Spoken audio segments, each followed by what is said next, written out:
Hello everybody, welcome to another daily dose of gaming news and all that good stuff. And as always, I also publish on Rumble. And on Rumble, again, every day until it ends, I'm re-uploading the EVA-02 gaming series. This one, I think I'm going to publish the 6th or the 7th episode today. But yeah, if you want to revisit again, even though it's been a short while, I'm re-uploading there, so I keep things at least organized. Because I tried to see, but I think at the moment Rumble doesn't have like a playlist settings, at least on the free tier. So it's a little bit more difficult to keep things a little bit organized. Like here in YouTube, I just hope that with time their infrastructure can start appearing a little bit more similar, at least in some settings, at least for your channel, to organize your channel. It keeps your things more cleaner, at least visually, instead of appearing just a list of videos. But I will give them a little bit more time, and for me it's also important to have at least a backup platform, and this one is a pretty good one. At least that's the one that's being more competitive, and at least people know the Rumble platform, which is good. And again, everything that I publish on YouTube, it's as a kind of a archive post there. It's on Blogger and also on Patreon, where you can give me some extra support if you like. But yeah, let's get going for the news. Sorry, regarding gaming, this past few days I've been a little bit sick. I'm still a little bit clogged up, but I'm good. I don't have like any fevers or like body aches and everything. But yeah, I will resume the XCOM 2 here on YouTube. I deleted everything from XCOM 2 on the Rumble channel again. So I explained this a few days ago, but the plan is publish one per day for the Evil Within 2, then afterwards go for the Void Bastards one per day, and then I will catch up and start publishing one per day until I catch up here on YouTube with the XCOM 2 gaming series. And probably in the meantime, because it's going to take a while, at least like a month or so, I might introduce another game to make a gaming series. Now that I'm more, I put everything organized here in my mind, and I already have everything prepared to be on track. So I will probably do another gaming video. I still very undecided. I tried a lot of starting a lot of games to try to check the settings for recording and everything, if everything is okay. I don't know. I have to decide which one I will go through. But before after I do my decision, I will let you know. But yeah, let's go to the news. Some stuff happening because usually Sunday it's my day off for the channel. We got some interesting things here. I watched this on the Twitter thing. But yeah, the Asus, the new Evangelion series that they made. There is the $700 ROG Maximus. It's like the Z7090, the Hero Evangelion or Evangelion, depending on how you like to pronounce. The motherboard has a typo, and I think it's in this part here, or in this part, I'm not sure. As you can see, it has an extra N here. I don't know why. From all the materials, so the GPUs, even on the motherboard, that there's several lines like Evangelion here is correctly written. I think it's in this one or in this one. Let's see. Yeah, it's in this part here. It's the only part that has a typo on the end. Okay, it's just one typo in one thing, but you're paying $700 for a typo. It's not good. Doesn't look good. Yeah, but the only thing here, it's supposedly it's usually gets stuck behind a fan here, usually a case fan. If you buy the case here, I'm not sure. Usually all the cases have a fan space here, where the thing here, the like the drawing here from the EVA-02 usually appears. But yeah, it's not a good look. Paying $700 for a motherboard, which is a lot. Usually for performance-wise, $150 usually has to be a very decent motherboard for you to justify a price like that. So $700, it's more like almost like a 7900 XT, give or take, around that price there, or a 4070. I think it's on around that prices, or even 4070 Ti. I'm not sure at the moment, but yeah, it goes around $700 goes around that price in terms of GPUs, or a bundle of other components like a CPU and cooler plus a motherboard plus some memory. You can get a lot from $700. Just spending this on one motherboard, and you got like a typo here. Yeah, it's a little bit rough here. But yeah, the only thing that can, if you really want to make the complete setup, you might get well enough by knowing that at least that part there is covered by that typo, or at least that all the phrase there, it's covered by a fan. But yeah, it's not a good look, especially for Asus. There's, I think, in terms of reputation, they're still coming out some weird stuff, especially with the BIOS stuff from AM5 platform regarding the exploding CPUs, which was not very good. I think they mismanaged everything there. We got also kind of a leak here from Gigabyte regarding the next gen desktop APUs. So supposedly Ryzen 8000G series. Supposedly are going to come around the end of the January. This is mainly because of confirmation of Akisa BIOS stuff. They basically said that it has support for the next upcoming next gen APUs, basically, and the only one that is in the schedule to come out as next gen APUs is the 8000. They are a little bit better than the previous ones, of course, with the RDNA compute units now integrated on the APU itself. Again, I think I'm not sure, don't quote me on that. I covered the Steam Deck OLED. It still have older ones. I think it's based on RDNA 2, the OLED one. I'm not sure. But yeah, and of course the TDP is very low. It's like around 15 watts. 15 watts. But yeah, it's good to see that their APUs, at least from AMD, they are getting pretty good, and this is applicable to any, I don't know, office productivity, workplace, workstation, or something like that. It's more than enough to have this kind of a thing, and the fact that in terms of CPU they perform very well, and in terms of the fact that it has compute units, I always gets a little bit thing with the CU. Yeah, 12 compute units in RDNA 3. It's pretty good in terms of performance. I think that there has been some testings around here and there in some like mini PC stuff, where you can play a lot of games 720p and even 1080p in reasonable settings at reasonable frame rates, which is very interesting. Of course, not all games, but a lot of assortment of games, from even, how do they call them?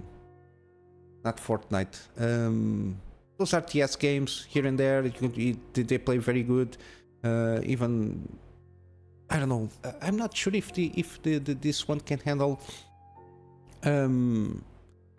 upscaling technology. The fact that it's RDNA free, I'm not sure. For sure somebody has been testing that, or will be testing this. But yeah, seems that this kind of APUs with RDNA free technology, they are pretty good. But yeah, we'll hope and see that if there is some better application. But yeah, it's a leak from partners But yeah, I think this one is going to be a decent one. And if you start seeing a lot of improvements here, this can be also applicable to consoles. Usually consoles are a little bit ahead on this because they are specific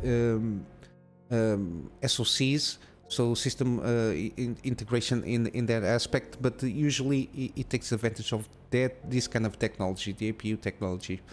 But yeah, hopefully they can extrapolate something out of this.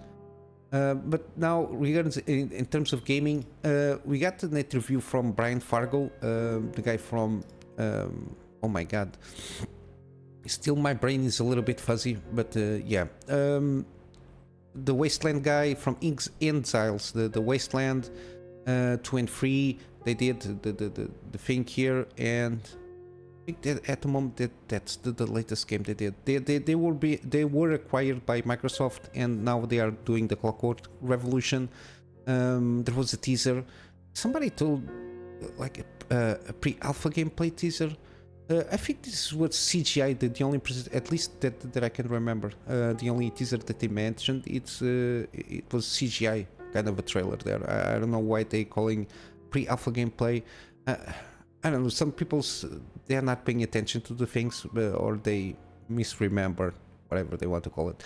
But yeah, the Brian Fargo was doing a podcast thing there. I don't know where. I completely forgot. The Fourth Curtain podcast. Okay, never heard of it. Talk about a little bit more on the game itself. I think a lot of people were complaining or annoying him to remake or remaster Arcanum, and the guy basically picked up two of those guys that work on that game and to work on this one. And again, you get brainstorming ideas, and basically they reached like a little bit on the how go back in time and what kind of consequences it can be transferred to when you go again to the present and everything. And he gave kind of an example here. Again, time travel can be, if well done, can be very interesting.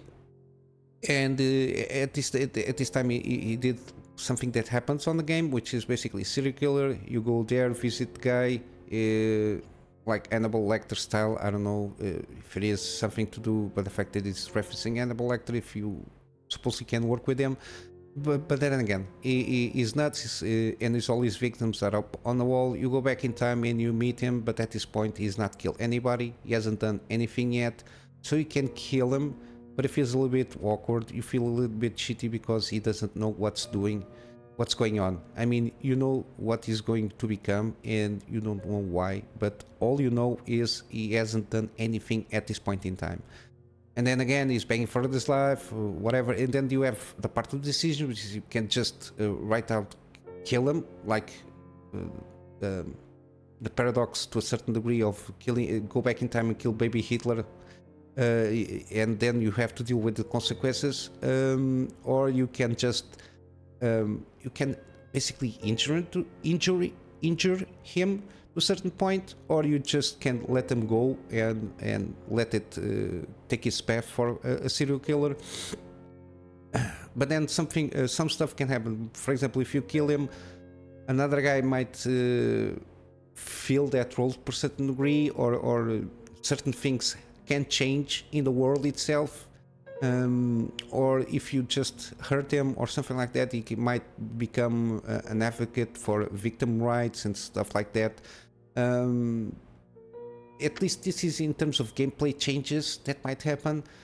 Supposedly other stuff that might happen, like in a smaller scale, at least because the game is still a little bit far. I'm not sure if it is already embedded on the gameplay itself. So take it with a grain of salt, even though it's the game director talking, or at least the head of the studio there. That's something like your because you can oh my god, you can customize your character. And for example, if you take a red hat when you supposedly travel back in time, and some NPCs might notice, and that might trigger something that when you go to the present, everybody now is using kind of red hats to a certain degree. So it's like they try to pay attention to these little details. But yeah, it's going to be interesting at least to see, because they are very good on RPGs. This one is going to be a first person. It's not going to be like Wasteland, which is an isometric view to a certain point in terms of RPG. It's going to be very steampunky, supposedly similar to Arcanum. I never played Arcanum, unfortunately. There's been a lot of games that I missed out throughout my life. But yeah, Arcanum seems a reference on steampunk RPGs. But yeah, we'll see how it goes. I've been keeping tabs on this game. Sometimes I try to look for some news here and there, mainly because I really enjoyed Wasteland 2, and I'm really I really want to do that, redo that series, because I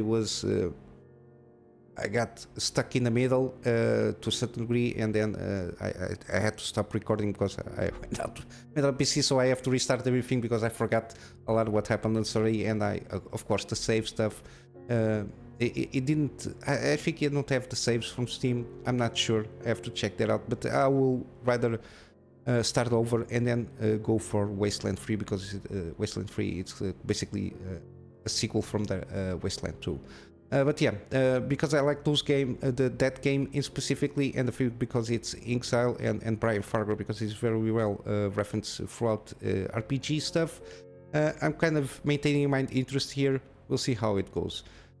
We got. I'm not sure if I covered the Invincible. I know I watched some reviews here and there, and basically it's based on a book, science fiction book. Sorry. This guy's from WCCF Tech, just because it's one of the sites I usually use as a reference. They give it a 7, and it's kind of an on par. It's kind of a psychological one. Similar to not The Forest, Firewatch, sorry. In terms of narrative, it's like slow burning. It's got a lot of science fiction details there, so it's a very story driven, so don't expect shooting laser beams or something like that. But yeah, it's a slow burn, because it's based on a book. I think from what I understood, they did a pretty good job adapting what happens in the book into gameplay and into how the storytelling happens in a gaming medium. It's not going to be a perfect game, but it's a pretty good one if you like slow burn storytelling as you navigate through the happenings of what the story is. Again, I try to keep myself out of spoilers, so I don't know. I never read the book. I don't know what happens on the story, so I will keep myself out of spoilers and maybe play this game in later. I don't know when. Regarding gaming, we still have this one. The Golden Joystick Awards supposedly happened, and Baldur's Gate 3 wins 7 of them. And I highlight them here. So best storytelling, best visual design, studio of the year, best game community, best supporting performer, in this case Neil Newborn as Asterion in Baldur's Gate 3, okay, and PC Game of the Year and Ultimate Game of the Year. I think we're going to see this throughout a lot of, as we are reaching the end of the year, in a lot of these awards here. I will assume to a certain degree it will be very similar Game Awards show. They usually do with oh my god, I received the email from them, the Game Awards. I will have to see when they do the thing for you to vote, to do the voting. I usually keep up with that show every year. Jeff Keighley? I'm sorry, I forgot his name. Again, I'm not very good with names. Sometimes I forget my own. But yeah, it's winning. It's going to win a lot of stuff here. Baldur's Gate. It's an anomaly, as a lot of people call it. but I think this is an excellent benchmark of what game studios can do and should try to achieve to do. Of course, not every game should be an ARPG or a CRPG. A CRPG, sorry, classical RPG. But the aim of to strive for quality and don't embroil yourself in especially microtransactions. I think it's a good decision, even though they can even DLC they did, at least at the moment so far, they didn't plan any DLC because how it can integrate on the class system and in the leveling up system, it can mess up everything. And it's already a little bit difficult to maintain a balance on the game itself. I think there were some balancing issues at the end game, but they fixed that. They're doing a lot of patching here and there, even after they sell a lot. But yeah, I expect the Baldur's Gate 3 to go around and win a lot of awards here. Awards, Ubisoft will not win for sure, unless they I don't know, it's going to be very hard for Ubisoft, because they even posting like posts for Halloween and stuff like that, they are using AI generated content, which is it's very Ubisofty. They just fire people and then use AI to draw a picture, which is not by itself as a first glance. It's just this guy here. I don't know if it is from Mirage, Basim on Halloween stuff. I don't know. It's out of context if it is Basim, because it's the game happens in the Middle East. If it was like a character more in line, I don't know, Assassin's Creed Syndicate, which happens, even though it happens in England, but the time period might match a little bit better there. Or Assassin's Creed 3, I don't know, because it happens in the United States where a lot of this is celebrated. But yeah, the fact that they use AI to do this went very well throughout the community. I think mainly because the main points are they mentioned is the Assassin's Creed logo. It's not even the Assassin's Creed logo can be replicated by AI properly, and the lights here, I think it's these lights here, they are not syncing up where they should be. Plus the curled finger stuff, that is very weird with the AI generated materials there. But yeah, a mishap. That just, you have artists that do pretty good concept art, just ask them to do something. It's that easy. Pay something and ask them to do like a concept art for Halloween. It's way better, and it doesn't put you in any kind of issues here. And again, something that it's not on very much in line with gaming, but still, because I use a lot of platform and I've been kind of keeping a little bit track here with YouTube ad blocker stuff and the saga. I heard Louis Rossmann talk about this a few months ago, I think, at least a few weeks when I saw the video. It's got a point. When you start, because in terms of overall user, the people that are aware that Chrome has ad blockers, or that there is ad blockers, the knowledge of that, it's in terms of percentages, a very small percentage of number of people, and the fact that the small percentage of people knows that there are ad blockers, and the fact that there even is a lower percentage of that percentage that really uses those ad blockers for YouTube, and the fact that they are basically specifically targeting and spending resources on trying to go after these people, shows you that they are how mismanaged YouTube is. Instead of they improving the quality of the platform and improving how you can experience the platform, especially on ads. I don't know how many years it's been, but now I remember before you just get an ad and you get over with that ad and you watch the video that you want. Now you have like stuff with is like 2 ads. Sometimes those 2 ads is like 30 seconds. If you forget, the ad continues to play on the background. So now there are certain videos from certain content creators that have in the space on 1 hour you have like 5 ads. It's too much ads, at least from my perspective. When I was able to monetize like years ago, I usually put my ads on the end of the video. Just that's how I put it. I just put one ad by the end of the video because I don't think that if you have something, for example, I might add, for example, in the gaming stuff, in the gaming episodes that I'm doing, this kind of videos, I might put one ad or like a skippable ad in the beginning, and then that's it. Or for example, I remember putting on the gameplay videos when I start doing it, I put it on the end,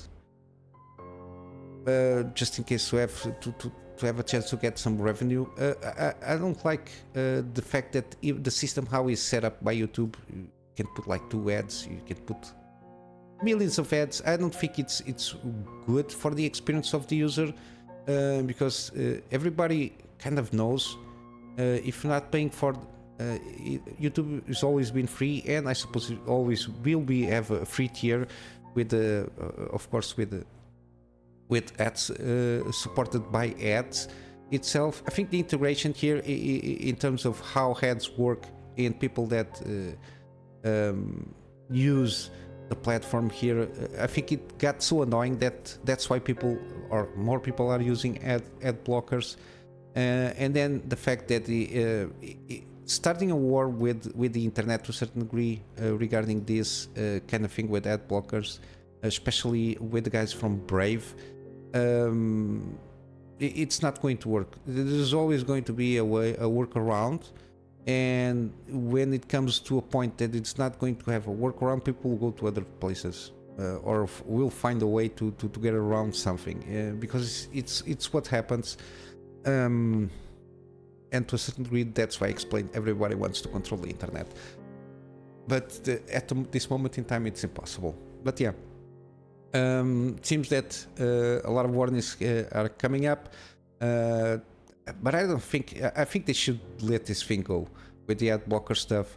I think they need to improve, especially for people, if you want people to go to YouTube Premium. I think Louis Rossman in this video said YouTube Premium, you can supposedly download some videos to watch it, but then again, for watching the download videos, you have to be connected to the internet, so it removes the sense of the meaning of downloading a video. It's one of those things that this kind of shenanigans they do. You are paying a subscription to not see ads, and they supposedly offer you certain how do I want to call it, certain perks regarding your tier, which is YouTube Premium, and it's not what it seems. At least you say, okay, you put a lower tier, you just to remove ads, we are going to you need to pay this fee, this monthly fee. If you want like YouTube Premium or something like that, where you can download and I don't know, do a lot of stuff, choose like I think that, not sure if YouTube Premium has something that you can choose your creators that you want to not donate, but give a bigger share of. I think you can have some preference creator, something like that. I'm not sure. But they can do stuff like that, so it gives a reason people, okay, if I can support or give extra support just with my monthly fee or monthly annuity, if I can support my preferred content creators, something like that, there is a lot of ways to go around, and not starting to try to start a fight with people that they are fed up with ads all over the place. But yeah, that's my main take. And yeah, regarding this is my main take. And continuing with the issues, I'm going to leave you with this Kaiju said. It covers a lot. It covers mainly a lot of Bethesda games, and I think it goes in a good point regarding Starfield stuff, because there is been a lot of silence, especially regarding mods.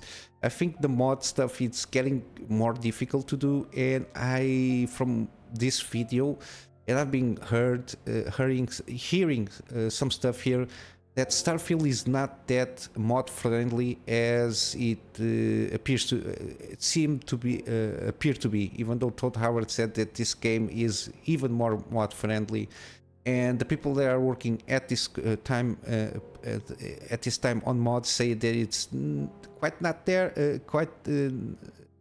it isn't the correct statement from Todd Howard, but yeah, he goes in a little bit more detail, but basically is the systems that from the Creation Engine 2 that are still kind of based of Fallout 4, Fallout 76, and the mods that were done at that time. It's pretty easy to integrate the mods. The problem is the new systems that introduced on purpose for Starfield, they are way more difficult to go around on modding them. And I suppose that the Creation Kit should have been launched on when the game came out, so people can start to get used to that Creation Kit and start doing the mods there. But yeah, people are that try to do some more complicated mods that go around in the systems. It's a mess. Basically, it's a mess. But it goes a little bit more in detail on that, and of course the fact that Starfield is a loading screens fast, and fast travel fast, it doesn't help either in the long term of this game, and I don't know how this can be fixed with mods. Again, I think I said that traveling throughout a solar system, something like that, can be improved. And the problem is every time you land on a planet, you have a loading screen, and if you're exploring a solar system and you have loading screens all over the place, it's going to be very tricky. But yeah, even inside the worlds, a lot of it, when you enter a compound or something like that, or a lab, suppose you have loading screens. Yeah, it's a little bit, every time you enter on the ship, it's a loading screen. But yeah, we'll see how it goes. I will leave the link of the video, again, as everything that I do here, the sources, I will leave the links on the description for you to check out this video. I think it's very interesting on how he goes about it, and because he's more knowledgeable than me on the Starfield game itself and the mod stuff, I think he does a good job explaining the situation there, and probably this time around, Starfield is it's not a Fallout 4 that can be sustained with the mod community to a certain degree. I'm a little bit worried about that, but yeah, we'll see how it goes. Again, I really recommend the video here from Giuseppe. I've been following up for a few months now, and usually is on point in a lot of stuff there. Sometimes can be seem a little bit apologetic to Bethesda games, but yeah, when we are fans, we have our biases. But taking those biases in account, I think it did a pretty good job explaining what it can. Even the updates and the follow-ups of the patching the game. It's a little bit strange here. So I'm going to wrap up with some gaming deals. We've got still Wall World till the 21st. Again, this is a very interesting game. Roguelike, mining, tower defense, everything, boss battles, everything is up here. I recommend the complete bundle. Got the Deep Threat, which is like a new content thing there. I think it's a pretty good addition there. It continues the story and have more stuff there, more upgrades and more stuff for you to play around. We got Dying Light. This is the enhanced edition is the one that it's on a deal. The definitive edition is not. I think in GOG, when I announced did my thing there a few days ago, I think it was the definitive edition was on sale, if not mistaken. So basically has everything, but enhanced edition not that bad also. Again, the game is still pretty good, at least in terms of gameplay. Story is not something out of the ordinary. but the gameplay here, it's still very playable here. And of course the mod support, there is a lot of mods for this game. Got Blasphemous, 75% off, and if you're always hesitant in these kind of games, pixel art, Metroidvania kind of style with combat, Souls-like combat difficulty there, you can play the demo and see if it is something that you fancy. But yeah, it's 75% off until the 21st also. And then I managed to get around and see some stuff from GOG. Again, GOG has here the Invincible. For sure on Steam there is also the Invincible, because I know I have wishlisted there. But yeah, because I was playing around here, I forgot to wishlist it. Okay, the Invincible is on, but there is no deal at the moment, so I just leave it here to remind you.